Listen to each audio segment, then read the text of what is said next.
Welcome! First week!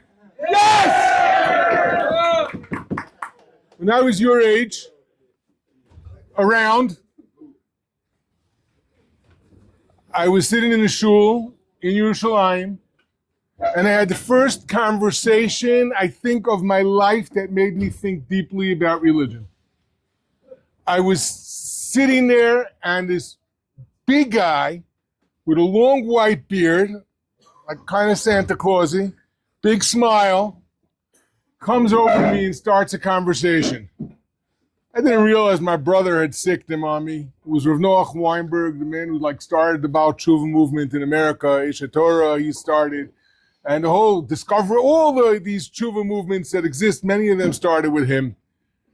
And I didn't realize I was about to get really, really trounced, whipped in an argument, which I didn't expect.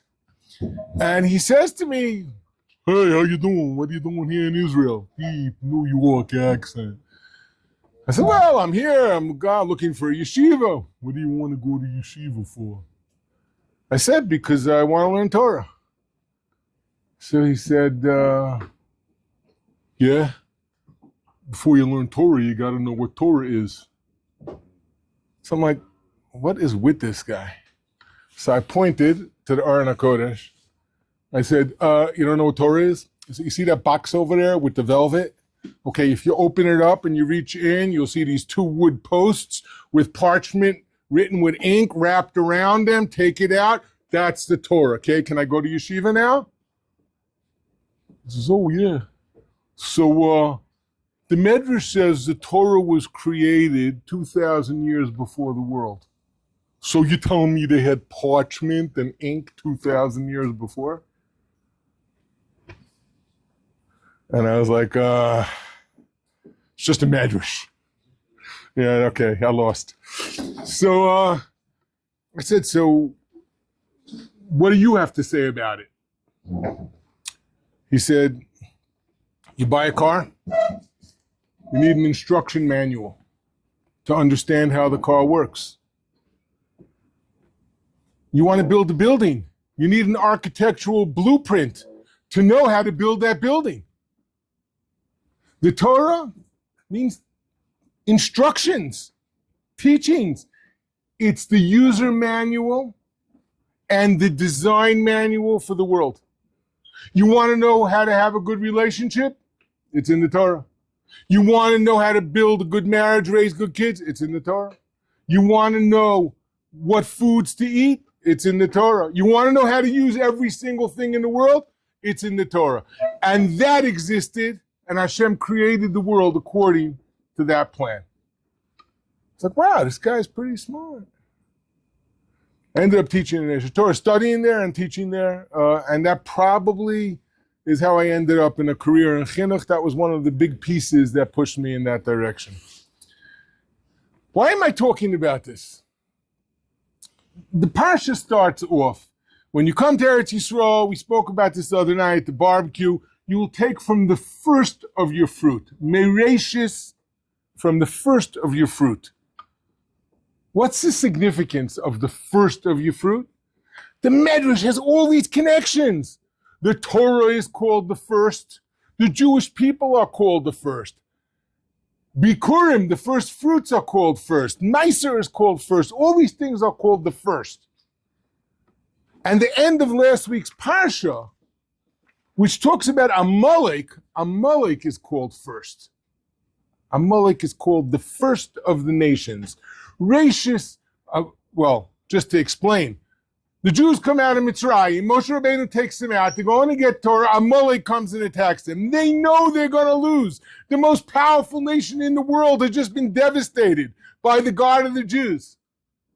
But Amalek cannot bear that people will believe that life has meaning beyond what you can get over here and beyond the pleasure you could take out of this world. And there can't be anything higher than that. And they say, even if we're going to be burned, we're willing to die for our cause. And they attack the Jewish people. And they're called the first of the nations, Rashis Goyim Amalek, The first of the nations is Amalek v'achariso, and their end, adei oved, they will be destroyed for eternity. They're only going to exist in this world. They will never get to the next world, which is infinite, eternal pleasure at the source of all pleasure. That's the next world. But they couldn't handle the idea that you live here for something that's happening there. They want their pleasure now. The delay in gratification means waiting an hour. It doesn't mean waiting a lifetime. It doesn't mean building something now so you have a future. And so they're the first. We take our first. Next pasuk, we start coming into the land after the battle against Amalek. And we come into the land and we take our first fruits. And you plant something and it finally grows. But when you plant like grapes, you can't just make wine out of those grapes the first year. It's going to take a few years until they're good.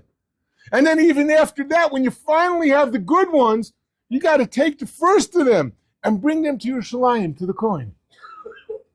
To say, I recognize that all of the pleasure that exists here and all of the blessing that exists here and everything that exists here is coming from the blessing of God who's created it.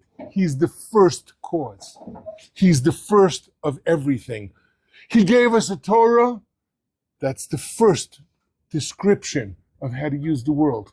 We're called the first because we live with the firsts, with the beginning, with the purpose.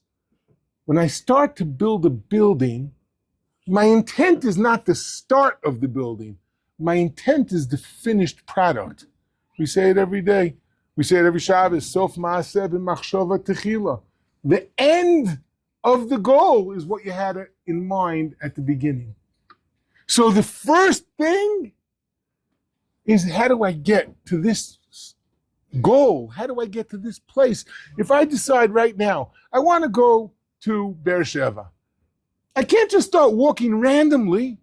My first step needs to be in the direction of Beersheba. I need a map. I need to know where it is. I can't go otherwise. Hashem says, I'm giving you this world and I'm going to give you a map. And you're going to take everything that you get and recognize that all of the good in your life is from the blessing and connection that you have with the source of goodness, with Hashem. And all of the difficulties that we have in our life are because of the distance that we have from Hashem. And that distance prevents us from taking part in the blessing that He wants to give us. So it's a week of firsts. It's our first week. We're about to come into Rosh Hashanah, the first of the year, the beginning of the year, the head of the year.